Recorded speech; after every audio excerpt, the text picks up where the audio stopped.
Eu quero, então, começar com o nosso primeiro palestrante. Ele fará uma palestra de 40 minutos, seguidos de tempo para perguntas e respostas do público. Chamo o Dr. José Salomão Schwartzman. Dr. José Salomão é graduado em Medicina e doutorado em Neurologia pela Universidade Federal de São Paulo, Escola Paulista de Medicina. Atualmente, é o diretor científico e médico da Associação Brasileira de Síndrome de Rett de São Paulo e professor titular do curso de pós-graduação em Distúrbios do Desenvolvimento da Universidade Presbiteriana Mackenzie. Também é coordenador do laboratório TEAMAC. Tem exercido a prática clínica na área de neurologia da infância e adolescência, com especial destaque na área do transtorno do espectro do autismo. Foi diretor técnico voluntário do CIAM. Preciso dizer que muitas dos serviços por ele implantado ainda continuam, e ele permanece como um voluntário nosso sempre que precisamos, como consultor, palestrante e mesmo organizando mutirões de diagnóstico no CIAM. Então, com vocês, Dr. José Salomão Schwartzman.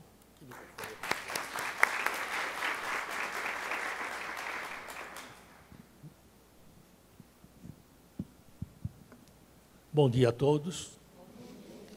Inicialmente, eu quero agradecer a oportunidade de estar aqui com vocês hoje de manhã,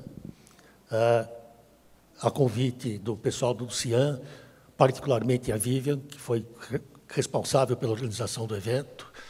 Eu não posso deixar de cumprimentar inicialmente minha grande amiga de muitos anos, Ana Schwartzman, que é a responsável pela longevidade do CIAM. Então, além de tudo que já se falou sobre a Ana, eu tenho o privilégio de ser amigo pessoal dela há muito tempo e acho que é uma pessoa admirável sobre todos os aspectos. E foi um prazer enorme ter compartilhado em alguns momentos de trabalho no CIAM. Então, já passei algumas partes da minha vida trabalhando dentro do CIAM, o que me trouxe uma enorme satisfação.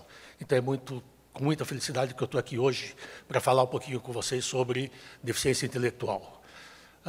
Eu combinei com a Vivian de falar alguma generalidade sobre isso, e o que eu disser vai ser complementado depois pelo professor Décio, que vai entrar em detalhes que eu não vou entrar inicialmente. Então, o que eu gostaria de compartilhar com vocês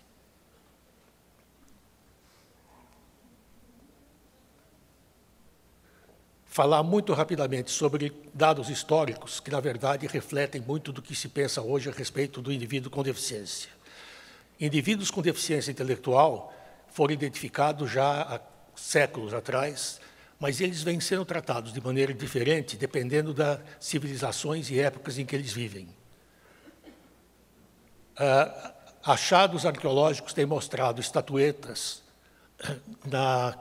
num grupo de pessoas que viveu no Golfo do México por volta de 1500 a.C. São estatuetas que representam pessoas que não têm o aspecto físico dos índios onde eles nasceram e que lembram, eu não sei se eu consigo voltar atrás, consigo, e que lembram muito crianças ou pessoas com síndrome de Down. Eles são hipotônicos, eles têm algumas características faciais, a boca entreaberta, os olhos oblíquos. A essa época, esses indivíduos eram considerados especiais, no sentido de que, como eram diferentes dos demais, como morriam mais cedo e como eram produtos, em geral, das mulheres mais velhas da tribo, eles eram considerados semideuses e cultuados como pessoas absolutamente especiais. Então, a esta época, era um privilégio esses indivíduos, as famílias desses indivíduos, terem filhos com essa condição. Isso vem mudando com o passar do tempo, de tal forma que, quando você chega em Esparta, havia o problema da eugenia, de tal forma que indivíduos que eram observados desde muito cedo como sendo diferentes dos demais por terem alguma deficiência, eles eram abandonados na floresta, e a essa prática se deu o nome de exposição. Então, esses indivíduos eram expostos à morte por inanição ou por serem devorados por algum animal. A esta época, então, o deficiente deixa de ser um indivíduo super especial para ser uma pessoa que pode ser abandonada à sua própria morte. Essa técnica da exposição foi tão difundida e aceita por pessoas absolutamente importantes do ponto de vista histórico, que se admitia a exposição até para controle da natalidade. Então, lugares em que crianças normais as pessoas tinham muitos filhos e colocavam em risco a possibilidade de uma existência razoável da comunidade, crianças absolutamente normais eram expostas à morte também, sem nenhum tipo de problema. A essa época, era uma coisa filosoficamente aceita, sem nenhum tipo de problema moral. Isso começa a mudar com a religião cristã. Quando você começa a pensar nos dogmas da igreja cristã, em que nós somos feitos à imagem de Deus, se isto é verdade, você tem que imaginar que qualquer pessoa tem alma. E se essas pessoas têm alma, sendo especiais, deficientes ou não, elas não podem ser abandonadas à sua própria sorte. E aí começa um processo em que, nos inícios, monastérios e igrejas começam a admitir deficientes para trabalhos braçais dentro dessas comunidades, mas já permitindo que eles tivessem uma sobrevida um pouquinho melhor.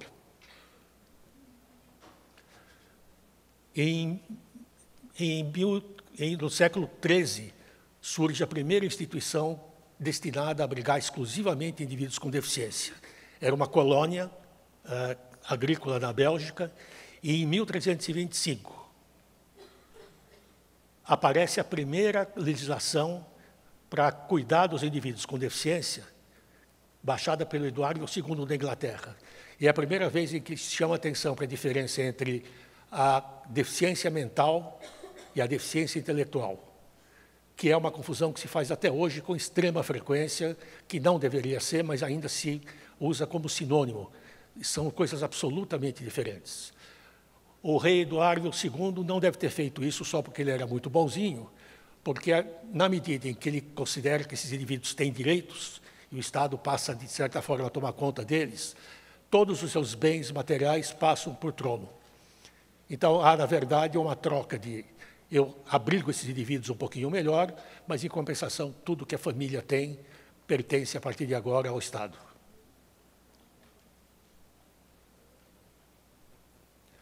E aí, quando você chega na Idade Média, vocês podem imaginar o que acontecia com o deficiente.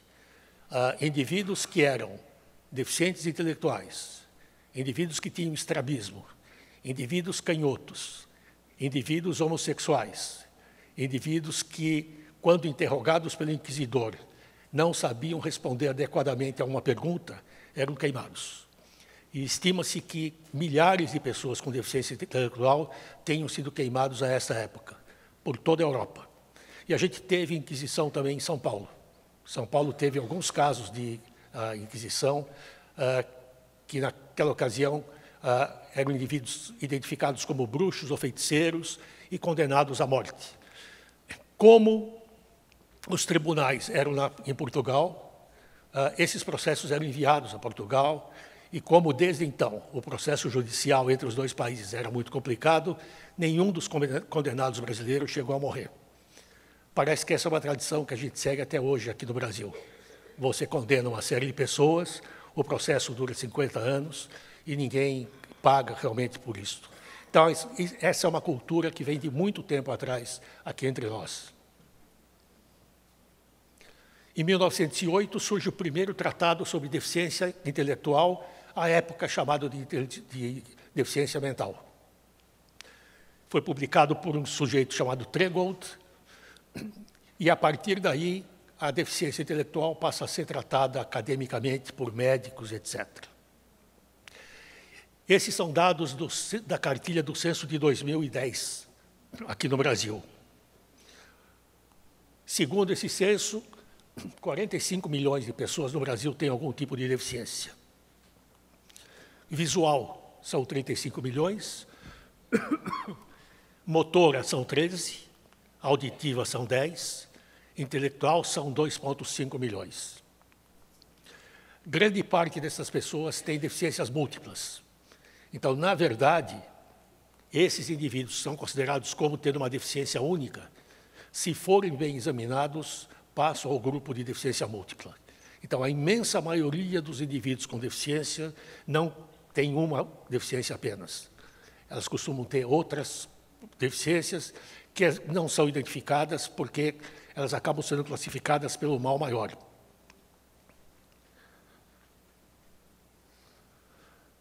Esses são os tipos de deficiências que a gente tem no Brasil.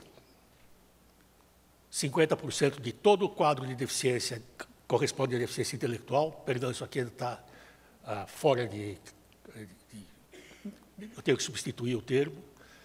20% físicos, 15% auditivos, 5% visual e múltipla 10%. De novo, eu volto a insistir que os 10% aqui estão subestimados. Seguramente eles são muito mais frequentes. O mapa no Brasil mostra uma coisa, a princípio, estranha. No Sudeste, eu tenho quase 10% desses indivíduos totais, 8% no Nordeste, 1,9% no Norte, 1,7% e 3,2%. Chama a atenção que a parte mais organizada, melhor suprida, com atendimento mais adequado, teoricamente tenha mais deficientes do que os demais. O que esse quadro mostra, seguramente, é que aqui se faz mais diagnóstico. E, provavelmente, você tem uma série muito grande de pessoas não identificadas como sendo portadoras ou como apresentando deficiências variadas. Então, isso seguramente é um erro de amostra.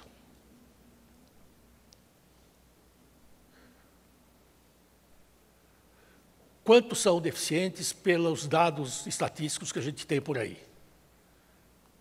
Nos Estados Unidos, a estimativa é que de 1,6% a 3% da população tenha deficiência intelectual em algum grau. Na Escócia, 1 para 300 pessoas vivas tem deficiência mental severa, 1 para 70 deficiência intelectual leve, sendo mais afetados os meninos. Então, se vocês forem estudar as doenças neuropsiquiátricas, a imensa maioria delas há uma predominância para o sexo masculino.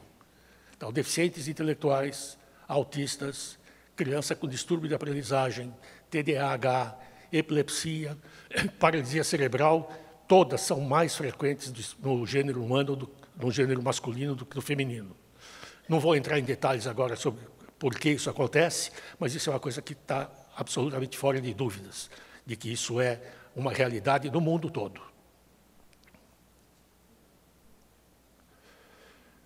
Quando você fala em diagnóstico de deficiência intelectual, você vai discutir uma coisa que nem todo mundo aceita como a melhor coisa possível. Um dos parâmetros para falar que alguém tem uma deficiência intelectual é a avaliação da inteligência por um QI, um quociente intelectual. Há quem não acredite muito no conceito do QI, porque ele é uma coisa que varia de momento para momento, depende do grau de capacitação do profissional psicólogo que utiliza, depende do teste que é utilizado, mas a gente não tem coisa melhor até o momento para substituí-lo. O que é importante quando você discute QI? Que o QI tenha sido estimado por uma pessoa competente, usando um teste padronizado para aquela população, aplicado individualmente e com uma leitura quantitativa e qualitativa. E esse resultado tem que ser visto como uma fotografia instantânea daquele momento. Pode variar, pode se modificar com o passar do tempo, com as circunstâncias, mas ele é um valor que não é o único parâmetro, mas é um dos parâmetros importantes do diagnóstico de deficiência. Esse é o mapa da distribuição normal de deficiência na população, em que você tem a média dos indivíduos sendo considerados normais ou típicos do ponto de vista de QI. À direita, você tem desvios de 2 desvios padrão, os indivíduos muito inteligentes. Aqui embaixo você tem os indivíduos muito pouco inteligentes. E aqui eu tenho uma zona de penumbra que são chamados limítrofes. Simplesmente o número de QI de um indivíduo não define se ele é deficiente intelectual ou não. É um dos parâmetros importantes, porém não o único. O que eu tenho que levar em conta? Uma significativa limitação no funcionamento intelectual e comportamento adaptativo comprometido em habilidades conceituais, sociais e pragmáticas. E esse quadro tem que se iniciar antes dos 18 anos de idade. Então, o que define a deficiência intelectual é um QI abaixo de 70, com todos os cuidados já discutidos a respeito, e que esse QI se acompanhe de dificuldades adaptativas em uma ou em todas essas áreas, na sociedade, na escola, na família, etc. Portanto, desde agora fica claro que um dos componentes importantes para definir se o indivíduo é deficiente é a relação dele com o ambiente em que ele vive. Se o ambiente tem uma expectativa, uma demanda, a qual aquele indivíduo não pode corresponder, ainda que ele esteja em níveis próximos da normalidade, ele pode ser um deficiente intelectual. E o contrário é verdadeiro. Na medida em que você tem uma inter-relação entre o ambiente e o indivíduo positiva, você pode fazer com que indivíduos que tenham um QI não muito alto tenham um desempenho, pelo menos, normal do ponto de vista daquela habilidade. O que eu preciso, então, para definir se o indivíduo tem uma deficiência intelectual? A limitação do funcionamento atual tem que ser considerada dentro do contexto do ambiente típico da idade e cultura. O mesmo teste que eu aplico aqui, provavelmente não é o mesmo que eu devo aplicar no interior do Piauí, porque eu estou falando de culturas diferentes, os termos são diferentes, os hábitos são completamente diferentes. Eu não posso usar um teste padronizado nos Estados Unidos e simplesmente colocá-lo em jogo aqui numa rede municipal de São Paulo. Se eu fizer isso, eu tenho que fazer uma adaptação cultural desse teste para a comunidade em que ele vai ser usado a partir de então. A avaliação válida tem que considerar isso que eu acabei de falar, diversidade linguística e cultural, bem como diferenças na comunicação, sensoriais, motoras e comportamentos. Então, o diagnóstico de uma deficiência intelectual vai muito além do cálculo do QI, mas não prescinde dele. Uma coisa que é fundamental e que já se mencionou aqui, dos participantes da mesa que me anteciparam, o mesmo indivíduo, sempre você tem potencialidades presentes. Então, no quadro de diagnóstico, sempre é tão importante você ressaltar as dificuldades quanto ressaltar os canais competentes desse indivíduo. Porque são esses canais que eu posso usar para que esse indivíduo se torne um sujeito funcionalmente mais capacitado. Quando eu descrevo as limitações, eu posso estabelecer um perfil de suporte mais adequado. Ou seja, sem diagnóstico preciso, é muito difícil que você consiga estabelecer um tratamento adequado. E é muito comum entre nós que você não tenha diagnósticos bem feitos. E, a partir daí, você tem intervenções que são apenas parciais. Com suporte personalizado e apropriado, por tempo adequado, este indivíduo vai melhorar. Quanto ele vai melhorar? É impossível você saber isso em princípio. Mas é possível afirmar que todo indivíduo que tem tratamento adequado, principalmente se esse tratamento começa o mais cedo possível na vida desse indivíduo, ele seguramente estará melhor do que sem o tratamento. Entre nós ainda há um enorme número de pessoas que não têm acesso a um tratamento minimamente adequado, apesar de eventualmente ter um diagnóstico adequado. Eu acho que esse é um problema que a gente ainda está por resolver, ainda na capital de São Paulo, o que dirá em outros lugares aqui do Brasil. Isso eu já falei. Então, os indivíduos têm que ser avaliados quanto às suas habilidades intelectuais, adequação adaptativa, participação, interação e como ele se coloca dentro de regras sociais, quanto à sua saúde física, mental e a causa das deficiências. A gente vai ver daqui a pouco que, dependendo do grau de deficiência que o indivíduo tem, a possibilidade de saber a causa é extremamente remota. Nos casos mais severos, é muito mais possível de se estabelecer uma causa definida. E eu tenho sempre que levar em conta aquilo que já foi afirmado aqui, que é o problema do contexto. Em que contexto esse sujeito está e como esse jogo entre ele e o contexto ambiental vão produzir, em última análise, o grau de funcionalidade desse indivíduo. o nível de severidade varia enormemente e vai delimitar exatamente o tipo de apoio que esse indivíduo precisa.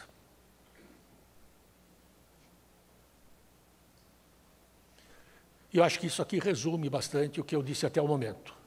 Então, o que se coloca aqui? O funcionamento do indivíduo depende da sua capacidade, inteligência, habilidades adaptativas, do jogo que ele tem com o ambiente, e aqui vem família, trabalho, escola e comunidade, e determinado grau de funcionamento, eu estabeleço o grau de suporte que esse indivíduo precisa. Quando você estuda o grau de comprometimento de indivíduos com deficiência intelectual, 85% são considerados leves, 10% são considerados moderados, 3% são severos e 2% profundo. O que eu quero chamar a atenção de vocês, esses 85% são os indivíduos invisíveis que ninguém vê, que são esses indivíduos que estão em escolas repetindo de ano, quando a repetição é possível, que têm problemas de aprendizado frequentes, que são rotulados com diagnósticos da moda. Todo mundo tem TDAH hoje. TDAH justifica que qualquer criança vá mal, ou ela é considerada disléxica, ou ela é considerada... E não se pensa na possibilidade que esse indivíduo, que tem uma aparência aparentemente normal, que conversa, que tem uma atividade social relativamente preservada, que ele possa ser deficiente. A causa mais frequente de dificuldade de aprendizagem escolar no Brasil é deficiência intelectual leve. E uma vez um ex-secretário de saúde aqui de São Paulo me perguntou, mas escuta, vocês falam tanto em deficiente, cadê esses caras que eu não vejo? Eu disse, ele atravesse a rua, entre nessa escola municipal que tem em frente, e estão lá sentadinhos, sem diagnóstico. Porque não é um hábito frequentemente admitido que criança que não vai bem na escola, talvez tenha uma capacidade intelectual reduzida e esse sujeito poderá continuar na escola se bem amparado, mas ele tem que ser identificado como tal. Os outros são muito mais facilmente identificados, porque a condição deles é muito mais óbvia, o comportamento é muito mais fora daquilo que se espera que seja normal.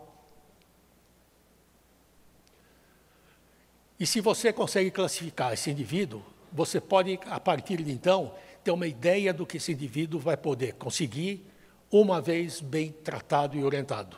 Então, quando você tem indivíduos com o chamado a deficiência leve, que corresponde a 85% da população, em geral, óbvio que não vale para todos, mas em geral, podem aprender a ler, escrever, desenvolver alguma habilidade matemática, podem ter emprego e viver de forma independente, ou podem, dependendo das condições ambientais em que esse sujeito vive. Quando você tem um indivíduo com deficiência moderada, que corresponde a 10% da população, pode aprender o básico em leitura e escrita, pode aprender algumas habilidades funcionais como relativas à segurança e independência, necessitam de supervisão possivelmente o resto da sua vida. Severa, 5% da população, não aprende a ler e escrever, podem aprender algumas atividades de vida diária e vão requerer uma supervisão com relação às atividades básicas, provavelmente o resto da vida. E profundo, que são 1 a 2% da população, requerem suporte intenso, permanente e massivo. Eventualmente, são capazes de se comunicar verbalmente ou por formas não verbais de comunicação. E requerem condições de saúde, a gente vai discutir algumas, que faz com que a mortalidade desse grupo seja muito maior do que na população sem deficiência intelectual. Eu não vou entrar nisso, porque o professor Décio vai discutir com vocês causa, só quero chamar a atenção que quando você tem uma deficiência intelectual leve, em mais da metade dos casos eu não consigo identificar a causa. E isso frustra muito a família, que a família frequentemente quer, e com toda razão, saber, afinal de contas, por que meu filho tem deficiência. E nesses casos, apesar de todo o protocolo de investigação, não infrequentemente você não consegue dar uma resposta. O quadro muda drasticamente quando você vem para a intelectual deficiência severa, em que eu tenho 55% que eu identifico completamente, e aí eu tenho como grande causa problemas pré-natais. Se eu tenho muito problema pré-natal, significa que uma tentativa de diminuir esse contingente é uma assistência à gestante.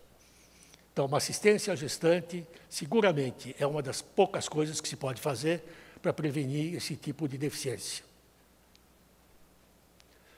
E com relação a grau de ocupação, quando você pega e compara deficiência intelectual com a motora, com a visual e a auditiva, o percentual de indivíduos com deficiência intelectual que tem alguma ocupação identificada como tal é a menor de todos os grupos. O grupo mais bem colocado nessa situação é o indivíduo com deficiência visual. Então, é preciso que a gente melhore, na medida do possível, a colocação desses indivíduos, quando possível, quando eles têm condições mínimas para serem incluídos num trabalho, numa oficina, ou coisa que o valha. O indivíduo com deficiência tem maior probabilidade de ter condições clínicas outras do que pessoas que não têm deficiência. Esse quadro mostra que indivíduos com deficiência, dependendo da amostra que você estuda, têm de 7% a 55% de chance de ter problemas cardiovasculares, hipertensão, infarto do miocárdio, etc. Doenças respiratórias são muito mais frequentes em pessoas com deficiência e são mais frequentes em indivíduos em instituições do que indivíduos que estão no domicílio. A incidência de câncer é maior nessa população. Não me perguntem por quê, mas as estatísticas mostram isso muito claramente. Diabetes chega a 10%. Obesidade chega a 50%. Problemas orais são extremamente frequentes. E epilepsia pode chegar a 30% desses indivíduos. Então, indivíduos com deficiência intelectual, além de terem um apoio no que se refere à sua dificuldade primária, têm que ter um acompanhamento médico durante toda a sua vida, porque eles terão maiores probabilidades de virem a ter alguma manifestação clínica. E o que dificulta o diagnóstico nesses casos? Nos casos severos, esses indivíduos não se queixam do que estão sentindo. São incapazes de manifestar um mal-estar ou um desconforto. E é muito fácil para a família atribuir tudo o que acontece à deficiência. Ele não para de chorar porque ele é deficiente. Não, ele não para de chorar porque ele é deficiente com dor de dente. Mas ele não te diz isso. Ou ele tem um outro desconforto qualquer que ele não é capaz de manifestar claramente. Isso acontece muito com esses indivíduos. Então, você tem que estar extremamente atento, e como eles não informam, com certeza, o que eles estão sentindo, é preciso que você faça uma série de medidas preventivas.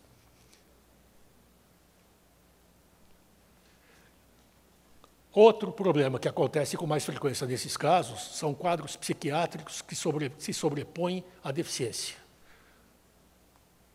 Esquizofrenia acontece em 3% de indivíduos com deficiência intelectual.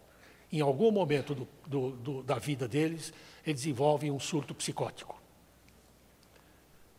Doença bipolar é 3 vezes mais frequente nesse grupo do que em grupos de controle. TDAH, em 15% das crianças e até em 52% dos adultos.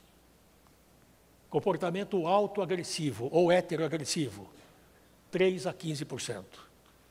Então, são condições que, se presentes, complicam muito a sobrevida desses indivíduos e a qualidade de vida que eles possam apresentar.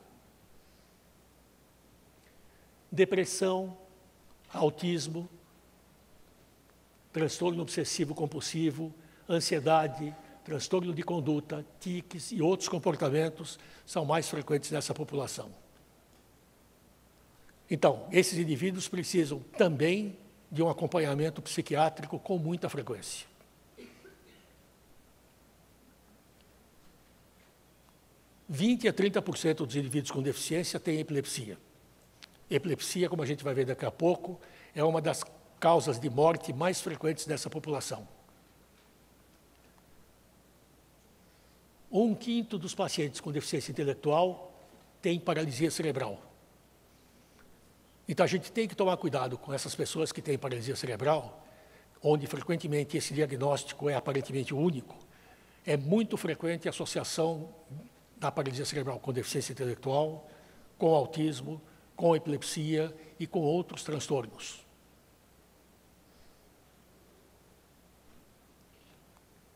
Complicações urogenitais são frequentes, porque alguns desses indivíduos têm uma incontinência urinária, eles não têm controle esfincteriano adequado, e uma infecção a partir disso é extremamente frequente, principalmente em mulheres. Uma morbidade social afeta as famílias. Quem tem um filho severamente comprometido, tem a sua vida social severamente comprometida. As pessoas deixam de te visitar em casa por causa do seu filho, você não é convidado para uma série de coisas familiares porque você tem um filho que, se for, ele vai trazer problemas do ponto de vista comportamental. Então, eu costumo dizer, eu mexo muito com autismo. Eu costumo dizer que não existe criança autista, existe família autista. A família se torna autista de uma certa forma. E a família que tem uma criança com uma deficiência intelectual severa, seguramente tem uma alteração na dinâmica familiar extremamente importante, que não infrequentemente leva à separação do casal. Então, familiares de pessoas que têm deficiência intelectual severa, não infrequentemente são mães ou só pais cuidando dessa criança ou desse adulto. Prejuízos visuais e auditivos ocorrem em 50% de casos que têm deficiência intelectual. E a pergunta é, como eu avalio adequadamente o quanto ele enxerga num sujeito que tem deficiência intelectual severa? Hoje eu tenho formas que eu não dependo da informação desse indivíduo, mas dificilmente você encaminha um desses indivíduos para avaliação oftalmológica. Porque se ele não lê é porque ele é deficiente. Se não cumprimenta as pessoas é porque ele é deficiente. E, eventualmente, ele não enxerga o mundo porque ele tem graus extremamente avançados de problema de refração. Deficiência não tem cura. E é por isso, talvez, que você não tem tanta gente interessada em cuidar do deficiente, porque ele não se insere no paradigma que o médico quer. O que o médico acostumou a fazer? Você tem uma doença, eu faço o diagnóstico, e você cura ou morre. O deficiente não se enquadra nesse caso. Ele é um indivíduo que não vai ser curado, não vai morrer de imediato, e vai persistir durante anos, sendo acompanhado com uma deficiência que eventualmente tem um grau muito pequeno de recuperação. E para você lidar com famílias que têm filhos com deficiência, você tem que chegar num ponto da tua vida em que você não tenha vergonha de dizer que não sabe. Porque as perguntas são sempre as mesmas, né? Quando a criança é muito pequena, mas ele vai andar, ele vai casar, ele vai fazer uma universidade? E a resposta sempre honesta é não sei. O que eu sei é que, com determinados tratamentos, a possibilidade dele vir a ter uma vida mais ou menos independente é maior. Tem uma história que eu, às vezes, conto, alguns pais não gostam, que é por que essa coisa de ir no consultório sempre, praticamente em todos os casos de criança com deficiência, uma das perguntas é, vai andar, vai falar, vai casar? Quem foi que determinou que casar é normal? E o que eu costumo dizer é o seguinte, se ele não for deficiente, ele não vai casar.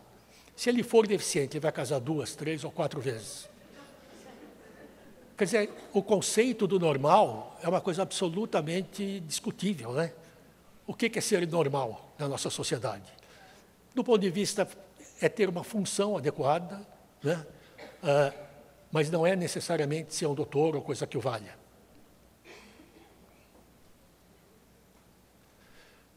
A única coisa que a gente pode fazer com relação a ter uma redução substancial no número de pessoas com deficiência é a prevenção. A gente tem 3 níveis de possível prevenção. Já vou chamar a atenção para uma coisa que me parece fundamental e absolutamente óbvia, que todo mundo tem que saber. Quando você não faz a prevenção de uma determinada deficiência severa, o custo para a sociedade do tratamento desse indivíduo, quando ela oferece isso, gira em torno de $13 mil anuais per capita. uma prevenção primária que evita que essa deficiência possa existir, custa cerca de $20.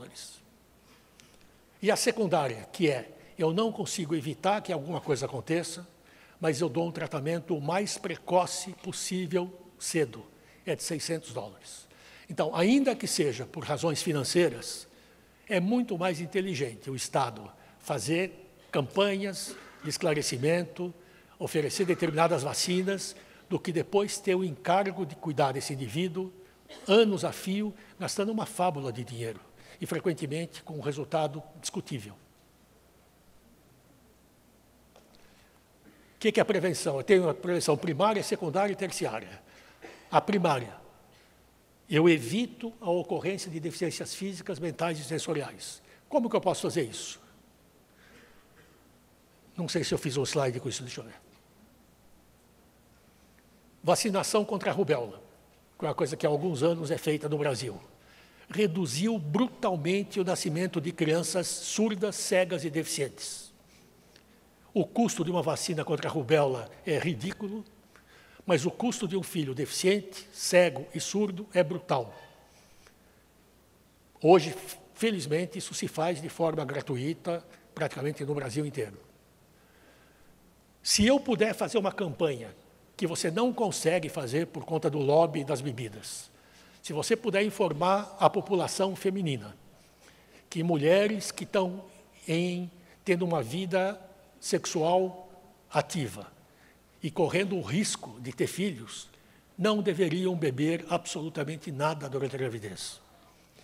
Você não consegue fazer com que isso chegue a um fantástico da vida, porque não interessa um lobby extremamente poderoso que se saiba disso. Você não consegue sequer, o que se faz em alguns países, colocar no rótulo das bebidas dizendo o conteúdo dessa garrafa fará mal ao seu filho. Essa é uma das causas mais frequentes no mundo de deficiência intelectual. É uma coisa que não se fala, é uma coisa que o teu obstetra não te diz isso na hora da consulta, e você vai ouvir muito frequentemente, se você perguntar, posso beber? Socialmente pode. E o socialmente pode ser que você seja uma pessoa que trabalha no consulado brasileiro, e você tem um coquetel de manhã, à tarde e à noite, e você vai beber porque o médico mandou você beber socialmente. Para vocês terem uma ideia de como isso é pouco conhecido, eu sempre conto uma história que me deixou extremamente chocado. A primeira vez que eu estudei essa coisa da síndrome fetal alcoólica, eu fui convidado para falar sobre isso num evento de psiquiatria infantil em Belo Horizonte.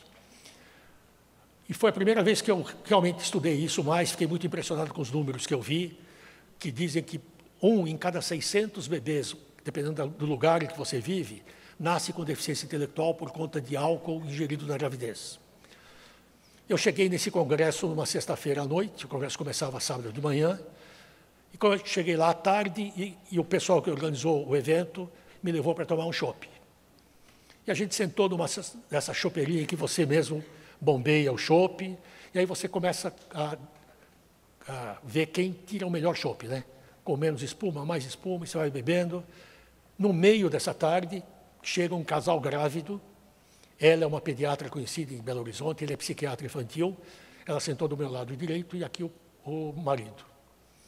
E aí a gente está conversando, o marido extremamente solícito, o que você quer beber, meu bem? Ah, eu quero uma cervejinha. Ela tomou a cerveja em segundos. Estava um dia quente. Bom, imediatamente o marido falou assim, quer beber mais? Ah, eu quero mais um copinho. O cara foi lá, deu um copinho. Engoliu num segundo. Bom, foi tão rápido que eu achei que aquela barriga não era de gravidez, era de chope. E aí o sujeito virou e falou assim, você quer mais uma? Ah, eu quero mais uma. Quando ela pegou o terceiro copo, ela teve a felicidade ou infelicidade, ela virou para mim e falou assim, e aí, professor, o senhor vai falar sobre o que amanhã? Eu vou falar sobre síndrome fetal alcoólica. O que é isso? Bom, se uma pediatra não sabe, se um psiquiatra infantil não sabe, como é que eu pretendo que as mulheres de uma determinada faixa social saibam disso? Eu tenho que falar isso para todo lugar, onde eu posso, porque é uma forma muito boa para prevenir deficiência.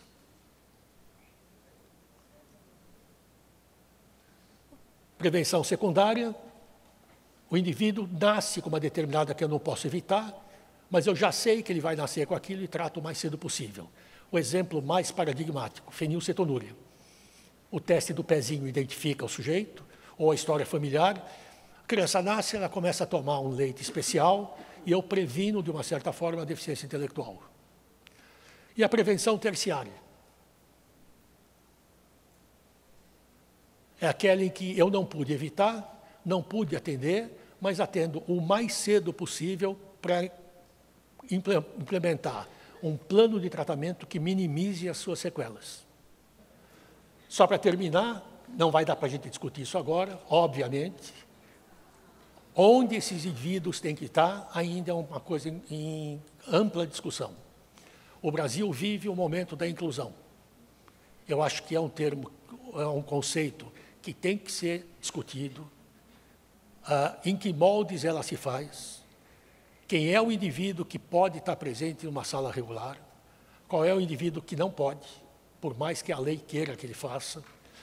Eu tenho que discutir se os professores estão absolutamente capacitados para receber esses indivíduos em classe. E já se diz que toda vez que você tem uma única coisa, essa única coisa talvez não seja a melhor. O que eu imagino que seja o melhor do ponto de vista de escolaridade oferecida à população geral? Não uma única escola que dê conta de todos. Acho que isso é uma ilusão que a gente não vai ter. Esse é um modelo que ainda é usado nos Estados Unidos, em que eu tenho indivíduos que ficam exclusivamente em classe regular, indivíduos que ficam em escola regular com suporte, escola regular com sala de recursos, exclusivamente sala de recurso, escola especial, que ainda deve continuar a existir, na minha opinião. Uma coisa que se faz cada vez mais no Brasil, embora ilegal, é o ensino domiciliar. Famílias que não encontram uma localização adequada, uma escolaridade adequada para os seus filhos, fazem isso em casa. E aquilo que a gente quer evitar a todo custo, mas que nem sempre pode ser evitado, que é a instituição. Então, o que é o ideal? Que eu tenha um sistema suficientemente abrangente para poder acolher a todos da melhor forma possível. Em algum momento na vida desse indivíduo, eu tenho que parar de insistir no ensino acadêmico e passar a usar um currículo funcional.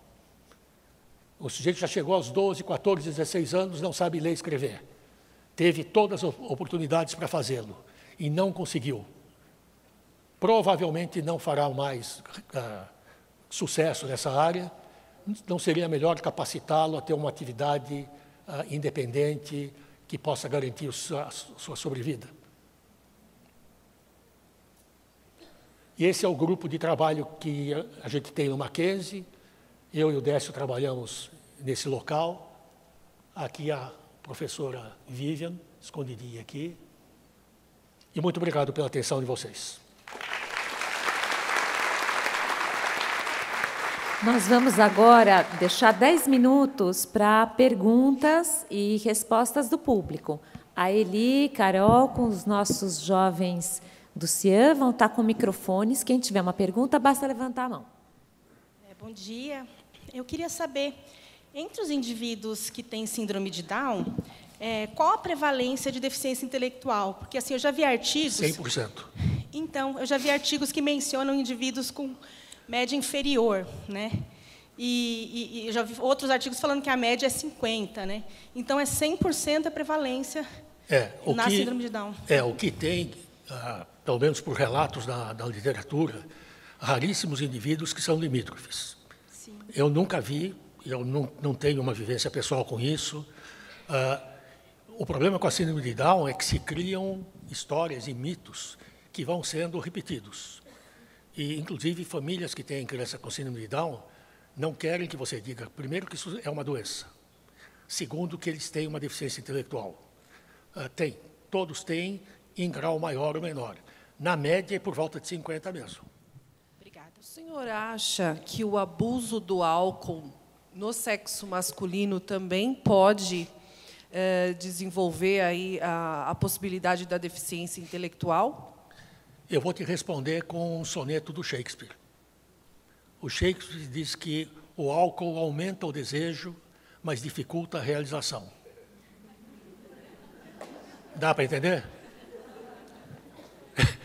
Mas não há problema com relação ao homem, porque o problema é mais na mulher.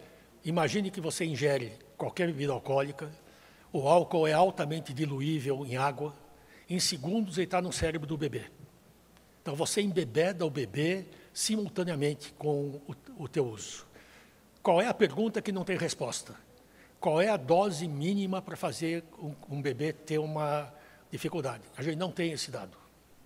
Então, eu e o Décio tivemos uma oportunidade de ir a um local, porque o grande problema de se estudar síndrome alcoólica fetal é que a mulher, em geral, não diz para você que ela bebe. Então, como a gente estava querendo achar essas crianças, a gente foi para um local, aqui perto de São Paulo, que atende alcoólatras crônicas. Então, lá eu sei que todas são alcoólatras, porque elas são autodeclaradas.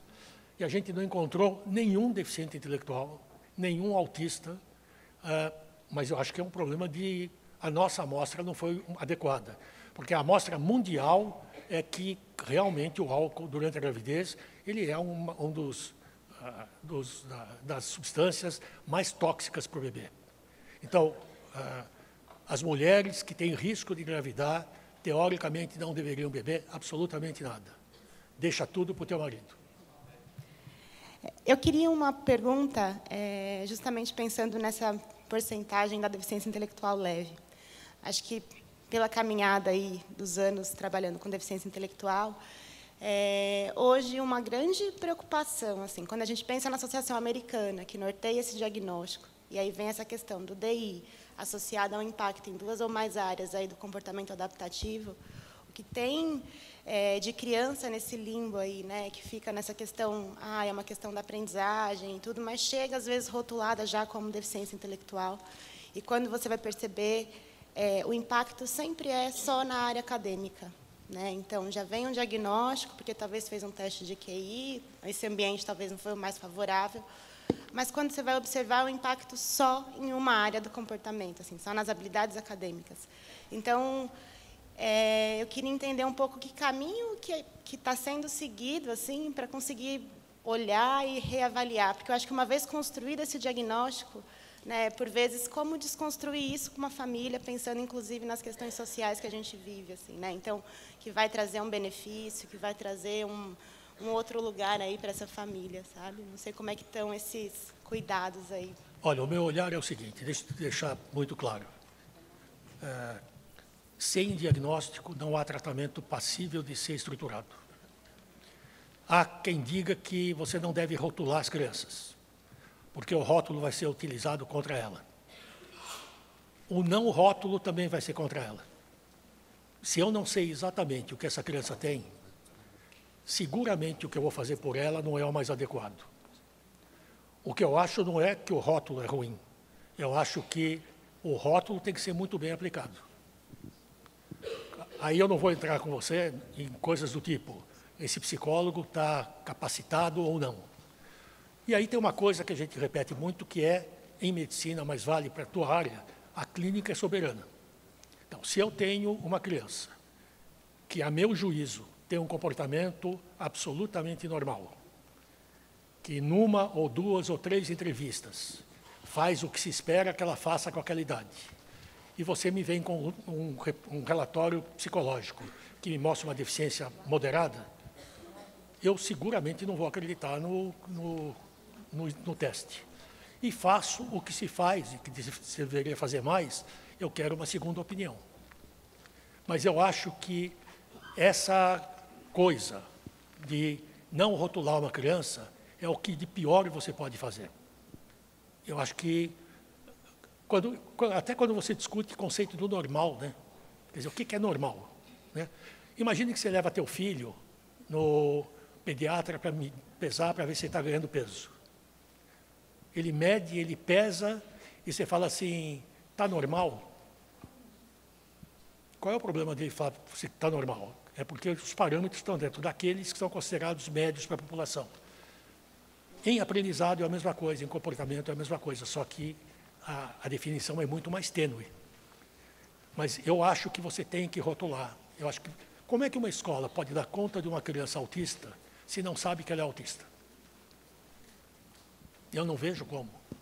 Como é que eu posso discutir com você se o Joãozinho deve ir para determinada escola, se eu não tenho ideia da capacidade intelectual dele e conheço as demandas daquela escola? Então, você tem razão no aspecto de que eu já ouvi muita professora dizendo assim, chegou para mim como deficiente, aprendeu a ler, escrever, canta, sim. Ou você é mágica, ou o diagnóstico estava errado, né? Você tem que ter certeza absoluta e convicta daquele diagnóstico que está sendo feito. Mas eu não acho que você possa cuidar de criança sem diagnóstico. Acho que você vai incorrer em profundos equívocos. Queria avisar que o Dr. José Salomão vai ficar ainda no simpósio, depois da palestra do Dr. Décio, vamos ter o intervalo para o café, ele vai continuar, e aí vocês vão ter mais oportunidade de conversar com ele. Então, Quem falou? Quem disse? Estou dizendo eu. Queria agradecer e convidar o Dr. José Salomão a receber um presente em nome do CIAM pelas mãos da Pâmela.